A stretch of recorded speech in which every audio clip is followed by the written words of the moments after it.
Hello everyone, welcome to PMS. तो बच्चों हम लोग क्या कर रहे थे, हम लोग हिस्ट्री का चैप्टर नंबर 2 जो है उसे रीड आउट कर रहे थे। आज जो है हम हमारे 2nd चैप्टर का नेक्स्ट पार्ट जो है वो बनाने जा रहे हैं। तो इस चैप्टर में हमें जो इस वीडियो में सबसे पहली बात जो हमें आज देखनी है वो हमें पढ़ना है प्रिंसेप के बारे में और प्रियदासी के बारे में। ठीक है कि एक्चुअली ये सब है क्या, इस सब के बारे में हम जानते हैं।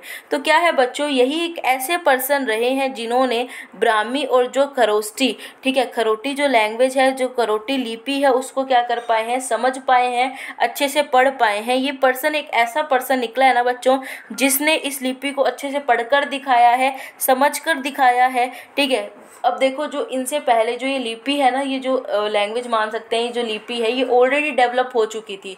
कब डेवलप हो चुकी थी? चंद्रगुप्त मौर्य और सम्राट अशोक के टाइम पीरियड से पहले जो है ये जो लिपि है ये डेवलप्ड हो चुकी थी। बट जो ये पर्सन है यहाँ पे जेम्स प्रिंसेप, इन्होंने क्या कर दिया था, इन्होंने इस लिपि को पढ़कर दिखा दिया था, इन दोनों लिपि को पढ़कर दिखा दिया था प्रिंसेप जो है, जेम्स प्रिंसेप। अब देखो बच्चों, अब आपको एक चीज़ याद होगी हड़प्पन सिविलाइजेशन के बारे में कि हमने हड़प्पन सिविलाइजेशन में क्या चीज़ें पढ़ी थी कि हमें जो है वहाँ पर जो भी चीज़ें मिली हैं, जो भी लिखित एविडेंस मिले हैं, जो राइटिंग में जो भी हमें एविडेंस मिले हैं, हमें वो आज तक समझ ही नहीं आ पाए हैं। ठीक है, भले ही हमें कुछ एविडेंस जो है हड़प्पन सिविलाइजेशन से, हड़प्पन सभ्यता से मिले हैं, लेकिन वो जो एविडेंस मिले हैं ना बच्चों, उसे हम जो है बिल्कुल भी समझ ही नहीं पाए हैं। तो हमारे लिए वो एविडेंस जो है वो बिल्कुल भी काम के ही नहीं है, क्योंकि जब हम उन्हें समझ ही नहीं पाए तो उनका होना ना होना एक ही बराबर है। ठीक है, अब देखो बच्चों, अब हमें ये भी नहीं पता कि उस टाइम पे सच में जो हड़प्पन सिविलाइजेशन के लोग हैं,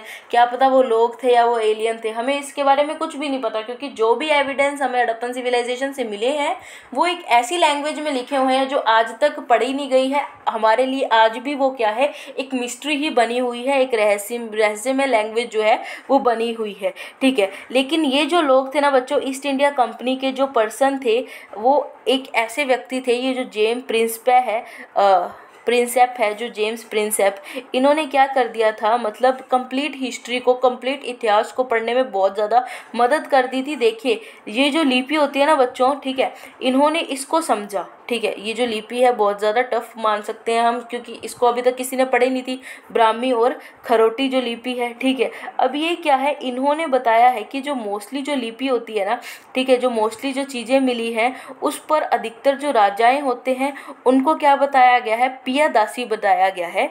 ठीक है, मैं आपको ये बताना चाह रही हूँ बच्चों कि मोस्टली जो भी लिपि होती है, कोई भी लैंग्वेज में अगर लिखा होता है तो उसमें एक चीज़ बताई गई है कि जो राजा है, ठीक है, जो भी राजा हैं उनको क्या बताया गया है, राजाओं को बताया गया है पियादासी।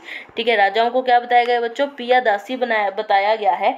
अब पियादासी का क्या मतलब है, ठीक है, इस पियादासी का क्या मतलब है, तो पियादासी का मतलब है बच्चों देखने के लिए सुगध, यानी कि जो सम्राट अशोक है उनके लिए इस वर्ड को यूज़ किया गया है, पियादासी वर्ड को, कि जो मोस्टली जो अशोक के टाइम पे जो भी हमें सिक्के मिले हैं, मोस्टली जो चीज़ें मिली हैं, जहाँ से हमें पता चल पाया है कि पियादासी जो थे सम्राट अशोक के लिए प्लीजेंट टू बी बिहोल्ड इस्तेमाल किया जाता है।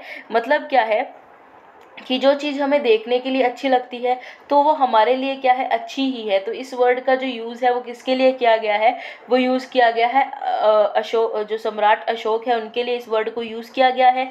ठीक है, अब क्या है कि कई अलग अलग लैंग्वेज में जो राजाएं हैं उन्हीं के लिए इस वर्ड को, पियादासी को जो है उन लोगों ने क्या किया है, अच्छे से इस्तेमाल किया है। एक चीज़ आपको सुनकर बड़ी ही हैरानी लगेगी, मैं आपको बताती हूँ कि वो चीज़ क्या है, कि जो हमारे वैज्ञानिक है ना, ठीक है, जो भी हमारे साइंटिस्ट हैं उनको तो लगभग 1830 मतलब 1830 के अंदर उनको ये जो ब्राह्मी और जो ये खरोटी जो लैंग्वेज है, ये जो लिपि है, इसके बारे में जो है उनको पता चला था कि एक्चुअली ये है क्या, ब्राह्मी और खरोटी ये एक लिपि है। ये वैज्ञानिकों को, साइंटिस्ट को कब पता चला, तो ये पता चला था 1830 में। तो कितनी ज़्यादा शौक की बात है बच्चों। तो इनका मतलब क्या था बच्चों कि एक एक जो वर्ड है, ठीक है, एक एक वर्ड है उसको ढूंढ कर निकालना। मतलब ये जो लिपि है, ये जो लैंग्वेज है, ये क्या है, बहुत ज़्यादा टफ है। इसमें जो है दिखाई नहीं गई है लैंग्वेज, वेट मैं थोड़ा ढूंढ लूँ, इसमें नहीं है। ठीक है, मैंने आज जो है उसकी पीडीएफ में इंक्लूड नहीं किया हुआ उसको। तो जो ये लैंग्वेज होती है ना बच्चों, ये थोड़ी सी टफ हो जाती है। ये जो अलग अलग जो लिपि है वो हर कोई जो है समझ नहीं पाता,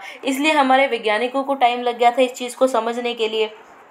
ठीक है। तभी तो उनको 1830 में पता चला था कि इस टाइप का कुछ है भी। तो अपने आप में क्या है जो भी ये लिपि है इन्होंने हमें हिस्ट्री को समझाने के लिए बहुत ज़्यादा मदद की है। जो ये प्रिंसेप है इन्होंने हमें कंप्लीट हिस्ट्री को, कंप्लीट इतिहास को बताने में बहुत ज़्यादा बड़ी मदद की है। अब देखो, राजाओं को बौद्ध धर्म से भी जो है चीज़ें पता चली है। जो ब्राह्मण धर्म है, ठीक है, वो क्या है, उससे जो है लोगों को क्या है काफ़ी कुछ पता चला है। क्योंकि उस टाइम पे हमने देखा कि किस टाइप का जो है धर्म, जो है रिलीजन, वो फॉलो किया जाता था। तो वो फॉलो किया जाता था एक तो बौद्ध धर्म और एक फॉलो किया जाता था जैन धर्म। ठीक है। तो इस टाइप के जो ये दो धर्म थे वो उस टाइम पे क्या थे, वो बहुत ज़्यादा ऑलरेडी फेमस थे। ठीक है। तो अब देखो, इंस्क्रिप्शन में हमें ना जो दो बौद्ध धर्म का जो है जिक्र मिला है। अब इंस्क्रिप्शंस क्या होता है बच्चों, कि अगर आप लोग कहीं फोर्ट वगैरह घूमने गए हो, कोई किला वगैरह घूमने गए हो, तो बाहर जो है आपको एक फोर्ट के बाहर एक पत्थर दिखेगा और उस पर जो है कुछ लिखा हुआ होता है। ठीक है। तो उस चीज़ को क्या कहते हैं कि हम इस पत्थर पे क्या लिखा हुआ है, इस पत्थर के पे इंस्क्राइब्ड किया हुआ है about the king of that place. ठीक है। उस फोर्ट के राजा के बारे में उस पत्थर पे लिखा होता है। तो इसी चीज़ को क्या बोलते हैं, इंस्क्रिप्शन बोला जाता है। ठीक है। आज से जो है आपको इंस्क्रिप्शन वर्ड जो है वो अच्छे से पता होना चाहिए। ठीक है। तो क्या है कि बौद्ध धर्म का जिक्र हमें कहाँ मिला है, इंस्क्रिप्शन से जो है हमें बौद्ध धर्म का जिक्र मिला है। इसलिए जो प्रिंसेप जो थे ना बेटा, उन्होंने क्या देखा था, उन्होंने बौद्ध धर्म के जो ये ग्रंथ हैं उनकी मदद से भी शायद हमें कुछ मसाला मिल जाए। ठीक है, समझने के लिए। मतलब क्या है कि वो जो प्रिंसेप है उन्होंने बौद्ध धर्म के जो ग्रंथ हैं उनको भी नहीं छोड़ा, ताकि उनको वहाँ से क्या मिल जाए, मजाक के लिए बोल रही हूँ, उनको ऐसा कुछ मसाला वगैरह मिल जाए, एक ऐसी इन्फॉर्मेशन मिल जाए ताकि वो इस लैंग्वेज के बारे में डिटेल से जो है समझ पाएँ और हमें समझा पाएँ। इसलिए उन्होंने बौद्ध धर्म के जो टेक्सचर थे उनका इस्तेमाल किया था। ठीक है। उन्होंने भी जो बौद्ध धर्म है, बौद्ध धर्म के जो लोगों ने भी यही बताया है कि जो अशोक थे, ठीक है, वो एक ऐसे राजा थे, एक ऐसे महान शक्तिशाली राजा थे जो सबसे ज़्यादा प्रसिद्ध थे। ठीक है। तो उन्हीं के लिए इस वर्ड को यूज़ किया जाता था। कौन सा वर्ड था, पियादासी जो वर्ड है वो किन के लिए यूज़ किया जाता था, सम्राट अशोक के लिए यूज़ किया जाता था। क्योंकि वो लोगों ने भी बताया है और बुक्स में भी मेंशन है कि जो ये अशोक थे ये बहुत ज़्यादा शक्तिशाली राजा थे और बहुत ज़्यादा प्रसिद्ध राजा थे। तो मैं एक बात बोल सकती हूँ बच्चों कि इस तरीके से अगर मैं कहूँ, अगर प्रिंसेप ने आपको आपके ब्राह्मी और कृषि लिपि को पढ़ पाए, ठीक है, तो इससे ये जानने को मिलता है बच्चों कि भारतीय इतिहास के अंदर जो भी राजनीतिक इतिहास है ना, उसको पढ़ने के लिए एक नई डायरेक्शन मिल गई है। मतलब क्या है बच्चों इस चीज़ का, मैं आपको अच्छे से मतलब बता देती हूँ। ये थोड़ी शुद्ध हिंदी थी, मैंने पढ़ दिया आपके सामने।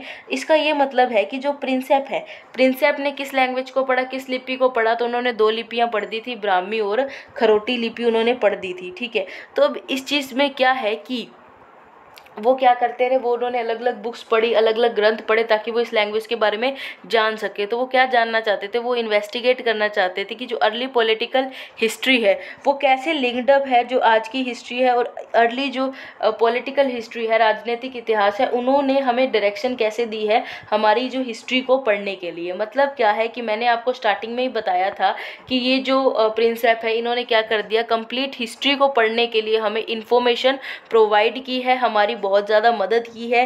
ठीक है। तो उन्होंने अब यहाँ पर एक बात आ गई है कि भारतीय इतिहास के अंदर जो भी राजनीतिक इतिहास है ना, उसको पढ़ने के लिए जो है हमें एक नई डायरेक्शन मिली है। जो हमारी इंडियन हिस्ट्री है उसमें जो भी पॉलिटिकल हिस्ट्री का जो जिक्र है उसके बारे में पढ़ने के लिए हमें इन दो लैंग्वेजेस के थ्रू, प्रिंसेप के थ्रू जो है जाना पड़ेगा, अगर हम उसे डिटेल में जो है जानना चाहते हैं। ठीक है बच्चों। तो उस टाइम पीरियड के बीच में कि कैसे इतिहास को जोड़ा जा सकता है, कैसे इतिहास को समझा जा सकता है, क्योंकि 1830 में इनकी भाषाओं को पढ़ पाना एक अपने आप में ही क्या थी, बहुत बड़ी बात थी।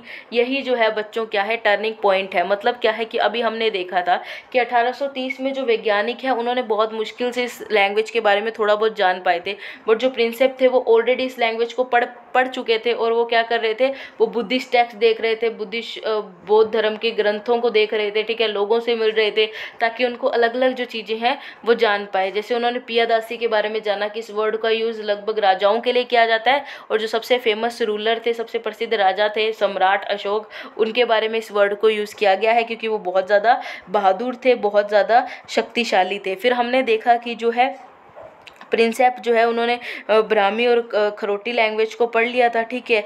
तो उसके बाद उन्होंने इंडियन हिस्ट्री में जो पॉलिटिकल हिस्ट्री है उसको कैसे देखा, ठीक है, उसके बारे में जो है हमें डायरेक्शन कैसे प्रोवाइड की प्रिंसेप ने, हमने उस चीज़ के बारे में भी जो है आज की वीडियो में रीड कर लिया है, ठीक है बच्चों। अब जो है हम नेक्स्ट वीडियो में क्या पढ़ेंगे, तो हम नेक्स्ट वीडियो में पढ़ेंगे द अर्लीस्ट स्टेट्स, यानी कि जो शुरुआती जो राज्य हैं उनके बारे में हम पढ़ेंगे, जो 16 महाजनपद से उनके बारे में पढ़ेंगे, ठीक है। सारी डिटेल तो नहीं करेंगे हम महाजनपद के बारे में, जो मेन जनपद है हम उसी के ऊपर जो है चर्चा करेंगे। अपनी पूरी जो ब्रीफ डिस्क्रिप्शन है हम एक हमारे मेन जनपद के ऊपर ही करेंगे। तो आई होप आपको आज का लेक्चर ज़रूर समझ आया होगा बच्चों, ठीक है। तो आप अपनी स्टडी इसी टाइप से कंटिन्यू रखें, धीरे धीरे हम हमारे लेक्चर्स की ड्यूरेशन भी बढ़ा देंगे। ओके बच्चों, मिलते हैं नेक्स्ट वीडियो में।